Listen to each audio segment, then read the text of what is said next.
Hey, welcome back to the Disney Plus Everyday Challenge, and today we have Genius. This is a 1999 Disney Channel original movie. It's an hour and 26 minutes long, and it is your usual Disney Channel original movie, which focuses on a kid about 12, 13 or so, a coming of age kind of thing. But this one's a little bit different. Technically, it still has, like I said, it still has that same focus type of character. But in this case, Trevor Morgan is the name of the actor playing Charlie. Charlie is super intelligent. He is beyond college age smarts. He is, let's just say, he's been courted by all the major colleges in the world, or in the United States, I should say. Harvard, Princeton, MIT, and he turns them all down in favor of North Wisconsin. You know, the North Wisconsin school. Well, and again, he's 12, and he's or 13. I have no idea what he is, but he's young. He's a junior high kid, and he's being sent off to college by a very supportive father and mother, although we never see the mother. There's a reference to her. I think she might call his name from another room, but we never see a mother. I don't know, maybe the whole thing with kids in Disney productions only having one parent is a budgetary concern. I mean, like, normally they're dead. This one was just in the kitchen for the entire movie. I don't know. Either way, Charlie gets sent off to college. Why does he choose this college? Well, I'm not going to tell you too much about it, but it's important to know this in order to understand the next thing I'm going to tell you. There's a scientist there that he reveres, and this scientist is working on a special project that is supposed to deal with gravitons, and he has a particle accelerator in the basement below a hockey rink. Oh, by the way, Charlie also loves hockey, but because he's super smart, super nerdy, and not that big of a guy, he always gets rejected. He gets the kids were happy to make use of all of his little inventions, a puck that will work on the street, and move this, zip around really nicely. And honestly, Charlie's other inventions have the potential to be deadly, and thank God he's good and not evil, because he's a Dr. Doom level kind of genius. But yeah, so he gets rejected left and right. But he's very enthusiastic. He puts himself out there. He thinks for sure when he shows these kids his special puck that he's created for the street hockey, that they're going to accept him. They appreciate the help, but they still don't accept him. And at one point, we just see him sitting on the curb long after the game is finished. Like, you figured he would have just left when everybody else left, because he's just sitting there on the same bench. He saw everybody leave. There's no reason to be sitting there after dark and just going, I'm lonely. And it doesn't make any sense. But that's just my weird little quibbles in this. What's interesting about this is that one of the most, interesting to me, only because the doctor, the scientist that he reveres, that he eventually goes to see, is played by Charles Fleischer. And you know who Charles Fleischer is, for you Disney fans out there. That's Roger Rabbit. Yeah, he comes close. You can almost hear a little bit of Roger Rabbit in his voice at a certain point toward the end of the film. But no, you don't. He's not doing any Roger Rabbit type voices in this.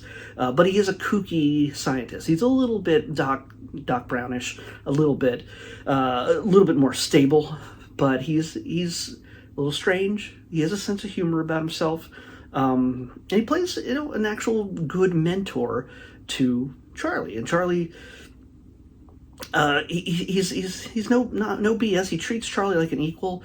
He's very enthusiastic about having him there. Normally, these kind of situations, normally all of the adults are jerks and idiots or stupid, and all the kids are smart. They've got it figured out, and they're working the system to overcome whatever problem there is happening in the story. In this case, there's a few little things going on here. Charlie is now at college, and suddenly he notices a pretty girl. And thank God it wasn't a college girl. At first, it's played by Emmy. Is it Emmy or Emily? It's Emmy Rossum. Emmy Rossum.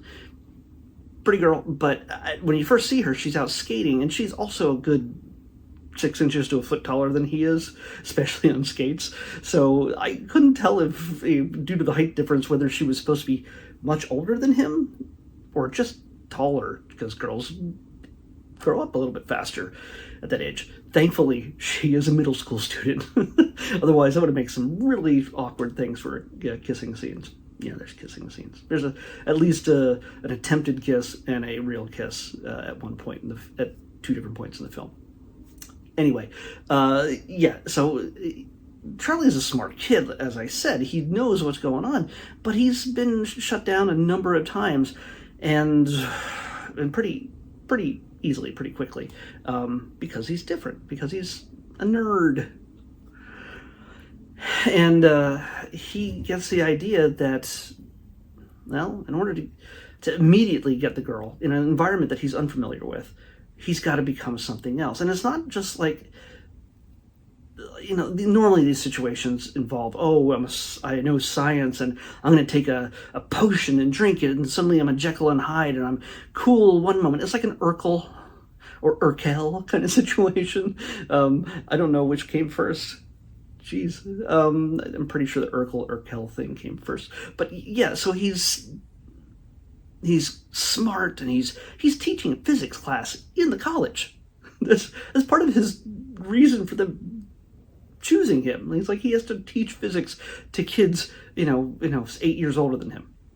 6 or 8 years older than him. College students, who, by the way, he has to room with some of them, who are also on the school hockey team, which isn't doing very well. And if they don't do well, then they kill the hockey program, and the coach gets fired. And oh, by the way, the coach is the pretty girl's dad. It's all, it's a little bit more contrived. Well, it's on this par with every contrived Disney Channel original movie. So it's kind of expected.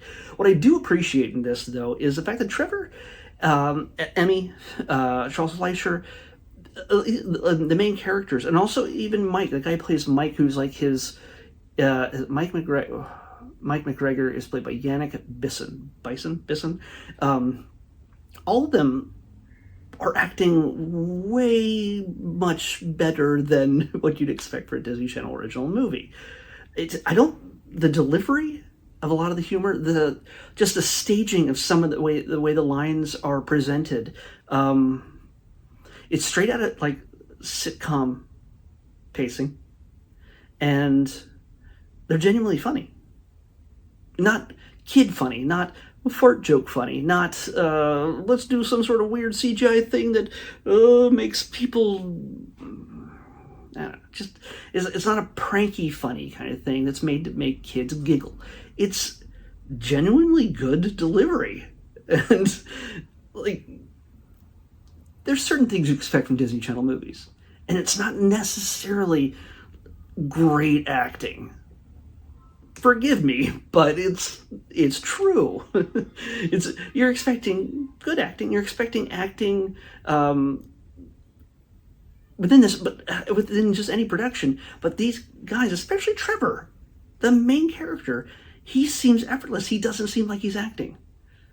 I maybe I'm giving him too much credit. Maybe some of you guys be like, "Oh, what are you thinking?" No, just watch as he moves between being Charlie and the ever so cool Chaz. Yes, he pulls off the glasses, introduces himself to the pretty girl played by Emmy Rossum, and guess what? He's cool. He's the disruptor in the classroom that the students that are much older than him are in his class. He's living a double life. He is a Jekyll and Hyde kind of story without ever taking a potion or doing electric shock therapy or whatever it is that normally changes one character from the other thing. Of course, his worlds are going to collide at some point. The school and the middle school and the college share the same area, and it's when the middle school science teacher finds out that there's a really smart kid at the college. Well, you got to make sure the kids meet him. Yeah. And of course, if you get other characters a little bit more cartoony, the dean, it's not that he's a bad actor or anything. It's just there are certain characters are a little bit more extreme. And it's not, and again, not a bad thing. But the dean, played by Peter Caton, Callaghan. My eyes suck. Just can't read it very well. I can't tell if that's an L or an I. I think it's an L. He's kind of like he's always looking to promote the college in one way or another. He's very charismatic, and that's and so he's a little bit cartoonish at times, but I think he's meant to be. There's not meant to be subtlety in this.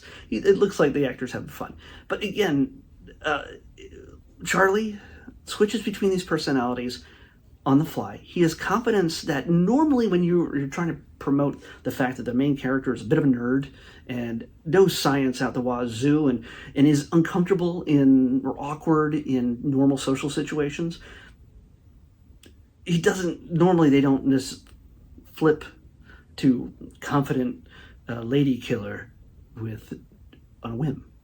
But maybe she's pretty enough to him that he just throws all caution to the wind, except when everything goes wrong, of course, in the process.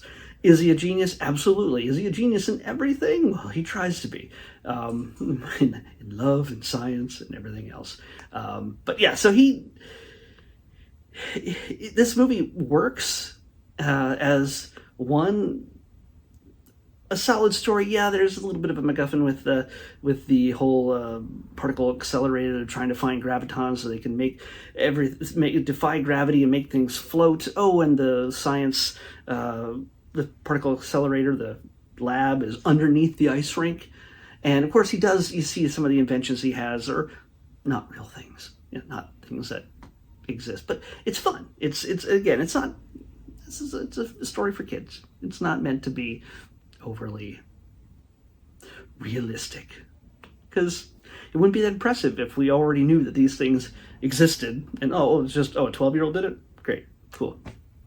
So throughout this, we get him struggling between the two identities, but then it eventually culminates in a big hockey championship.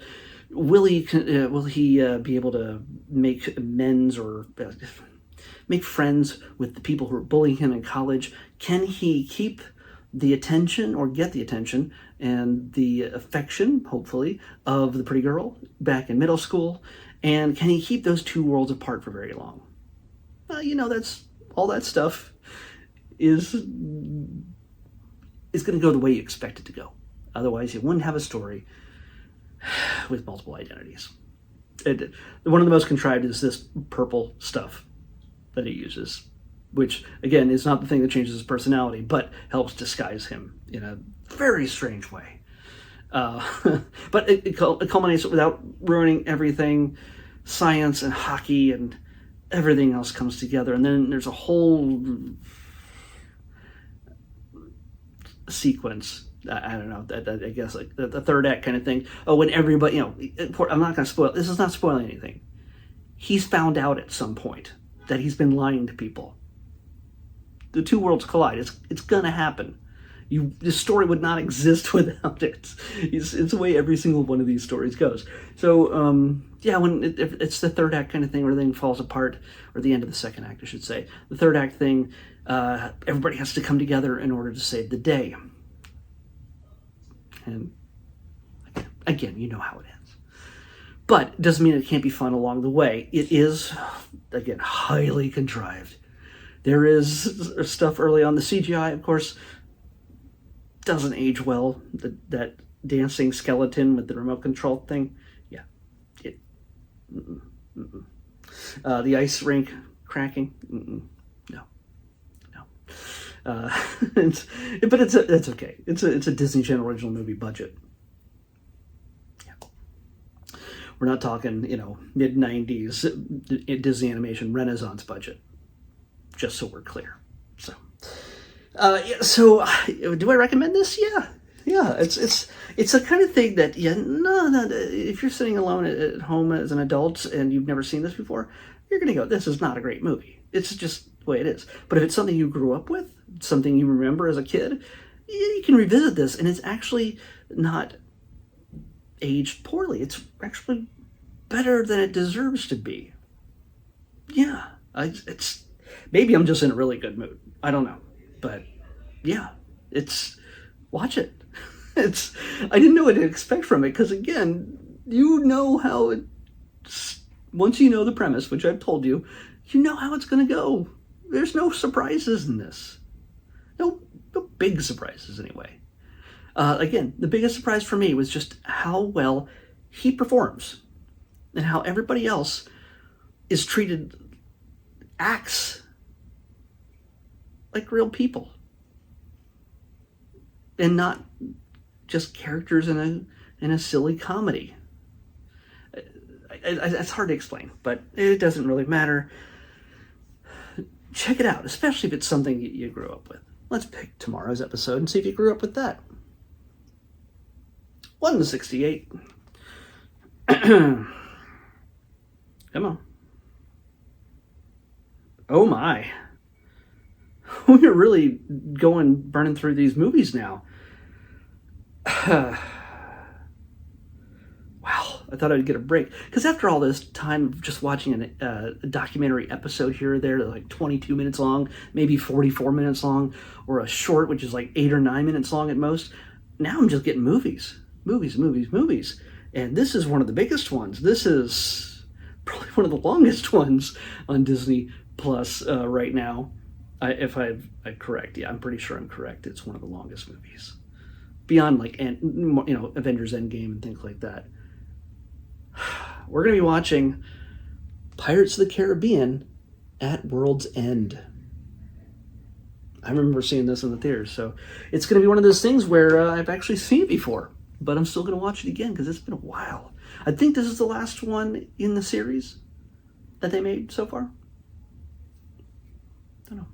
We'll find out. Johnny Depp will be back, of course, as Captain Jack Sparrow in Pirates of the Caribbean at World's End on the next Disney Plus Everyday Challenge. I'll see you back here tomorrow with that.